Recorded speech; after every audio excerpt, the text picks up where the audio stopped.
జనరల్‌గా వీసాస్ స్టూడెంట్స్‌కి ఎందుకు రిజెక్ట్ అవుతుంటాయి అంటే, one is important is the selection of the university. మీరు యూనివర్సిటీని సెలెక్ట్ చేసుకునేటప్పుడు మీరు అది maximum you try for as per your GPA. మీరు పబ్లిక్ యూనివర్సిటీ కానీ రీసెర్చ్ పబ్లిక్ యూనివర్సిటీ కానీ చూడండి. దానివల్ల మీకు కొంత ఛాన్సెస్ వీసా సక్సెస్ రేట్ ఉంటుంది. చాలామంది ఏం చేస్తున్నారంటే ఏదో ఒక యూనివర్సిటీ అని వెళ్ళిపోతూ ఉంటారు. వాటికి అక్రిడేషన్స్ అవి ఉండవు అనమాట. సో దానివల్ల మీరు వీసా ఆఫీసర్ దగ్గరికి వీసా ఇంటర్వ్యూకి వెళ్ళినప్పుడు so first question which university అనగానే మీకు ఆ యూనివర్సిటీ మ్యాక్సిమం ఆ వీసా ఆఫీసర్కి తెలిసి ఉంటుంది దీనికి అక్రిడేషన్ లేవని చెప్పి visa without asking any other question వాళ్ళు మిమ్మల్ని వీసా రిజెక్ట్ చేసే ఛాన్స్ ఉంటుంది అనమాట. ఫైనాన్షియల్స్కి వచ్చేసరికి ప్రాబ్లం వస్తుంది. కొంత మీరు ఏంటంటే ఇక్కడ లోన్స్ తీసుకుని ఉంటారు, పర్సనల్ ఫండ్స్ అని చెప్తుంటారు, ఏదో ఒక డాక్యుమెంట్ యూనివర్సిటీకి అప్లోడ్ చేస్తూ ఉంటారు. సో మీరు ఆ యూనివర్సిటీకి అప్లోడ్ చేసే డేటా డాక్యుమెంట్ ఫైనాన్షియల్ రిలేటెడ్ అని మీరు ప్రాపర్గా మెయింటైన్ చేయండి. జెన్యూన్ ఫండ్స్ మెయింటైన్ చేయండి. సో మీరు ఆ యూనివర్సిటీ I-20 మీద ఎంత ఉంటుందో అంత అమౌంట్ ఇంటూ 2 years వచ్చేటట్టు ప్లాన్ చేసి మీరు బ్యాంక్ స్టేట్మెంట్ తీసుకోండి, అది ప్రొవైడ్ చేయండి.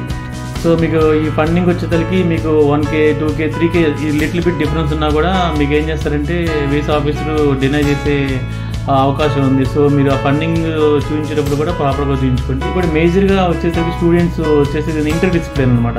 So other than CSE students అంటే means electrical, mechanical, civil, pharmacy ఈ స్టూడెంట్స్ కూడా ఏం చేస్తుంటారంటే మీరు సిఎస్సి సైడ్ వెళ్దాము, డేటా సైన్స్ చేద్దాము, ఏఐ చేసుకుందాము, కంప్యూటర్ సైన్స్, ఇన్ఫర్మేషన్ టెక్నాలజీ ఇలా ప్లాన్ చేస్తుంటారు. ఎప్పుడైతే ఇంటర్ డిసిప్లిన్కి అయితే మీరు ప్లాన్ చేస్తుంటారో అప్పుడు మేబీ మీకు వీసా రిజెక్ట్ అయ్యే ఛాన్సెస్ ఉంటాయి. అది కూడా ఒకటి ఇంపార్టెంట్. మీరు ఏదైతే అండర్ యూజీలో మీరు ప్లాన్ చేసుకుంటారో చదివి ఉంటారో అదే కోర్సుని మీరు మాస్టర్స్లో చదవడానికి ప్లాన్ చేయండి.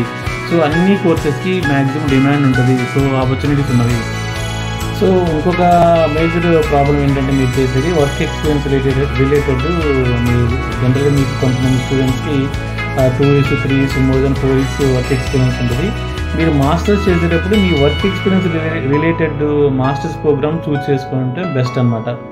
సో అలా చేయడం వల్ల మీకు ఎక్కువ వీసా సక్సెస్ రేట్ ఉంటుంది. కానీ మీరు కొంతమంది చేసిన వర్క్ ఎక్స్పీరియన్స్ రిలేటెడ్ కాకుండా అదర్ దాన్ వర్క్ ఎక్స్పీరియన్స్ మీరు ప్లాన్ చేస్తూ ఉంటారు. దానివల్ల వీసా రిజెక్ట్ అయ్యే ఛాన్సెస్ చాలా ఎక్కువ ఉంటాయి.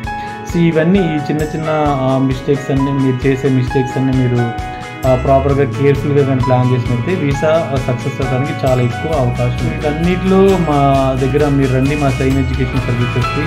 సో మేము అంతా ఎక్స్పీరియన్స్ ఉన్నారు. మొత్తం టీచింగ్లో ఉన్న ఎక్స్పీరియన్స్ ఉన్న వాళ్ళు చాలామంది ఉన్నారు.